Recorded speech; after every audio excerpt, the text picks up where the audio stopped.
அண்ணனை பார்த்து இருக்கிறேன். மேலூர் என்ற பொது தொகுதியில் உங்களை நிற்க வைத்து திராவிட முன்னேற்ற கழக தொண்டன் வெற்றி பெற்று இன்னைக்கு மாண்புமிகு அமைச்சர். ஒன்று, எங்கள் தளபதியின் பிரச்சாரம், எங்கள் எதிர்க்கட்சி தலைவர் பிரச்சாரம், கருப்பு சிவப்பு வேட்டி கட்டிய உண்மையான கட்சிக்காரன் போட்ட ஓட்டு எங்கள் அமைச்சர். பொதுப்பணித்துறை அமைச்சர் காங்கிரஸ் சார்பா நான் கொஞ்சம் பேசிடுறேன். பேசுங்க. எதுக்குடா அவனை தொட்ட?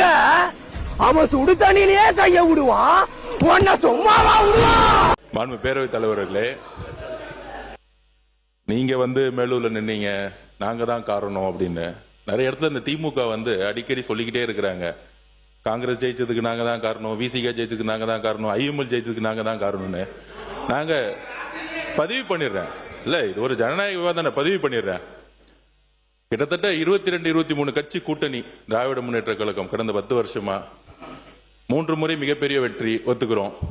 நீங்க தான் ஆளுங்கட்சி ஒத்துக்கிறோம். ஆனால் 2026 தமிழக வெற்றி கழகம் தனி பெரும் கட்சியாக நில்லுங்க, தனி பெரும் கட்சியாக நின்னு 108 தொகுதி வாங்கியிருக்கோம். தனி பெரும் கட்சி, வெறும் இளைஞர்கள் மட்டும். 23 கட்சி கூட்டணி இல்லன்னு நினைச்சுக்கோங்க. திமுக 10 தொகுதி ஜெயிச்சிருக்க மாட்டாங்க. காங்கிரஸ் இல்லன்னா, விசிகே இல்லன்னா, கம்யூனிஸ்ட் இல்லன்னா, ஐஎம்எல் இல்லன்னா, சென்னையிலே சொல்றேன், சென்னையிலே இஸ்லாமியர்கள் ஏன் ஓட்டு போட்டாங்க தெரியுமா? விசிகேவும் காங்கிரசும் ஐஎம்எல் இருந்தாலும் இஸ்லாமியர்கள் ஓட்டு போட்டாங்க. சென்னையில இதுவரைக்கும் திமுக 62 இருந்து நானும் பார்த்துட்டு இருக்கேன். பெரிய தோல்விகள் சென்னையில இருந்ததே கிடையாது. ஆனால் தமிழக வெற்றி கழகத்திட்ட 14 தொகுதி தோத்திருக்காங்க. 14 தொகுதி.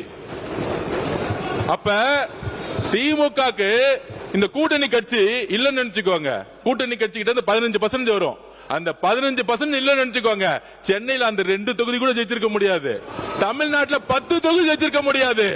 நீங்க இன்னைக்கு எதிர்க்கட்சியா உட்கார்ந்து காரணம் காங்கிரஸ், நீங்க எதிர்க்கட்சியா உட்கார்ந்து காரணம் கம்யூனிஸ்ட், நீங்க எதிர்க்கட்சியா உட்கார்ந்து காரணம் ஐஎம்எல், நீங்க எதிர்க்கட்சியா உட்கார்ந்து காரணம் விசிகே, நீங்க எதிர்க்கட்சியா உட்கார்ந்து காரணம் கூட்டணி. இதான் ஞாபகம் வச்சுக்கோங்க.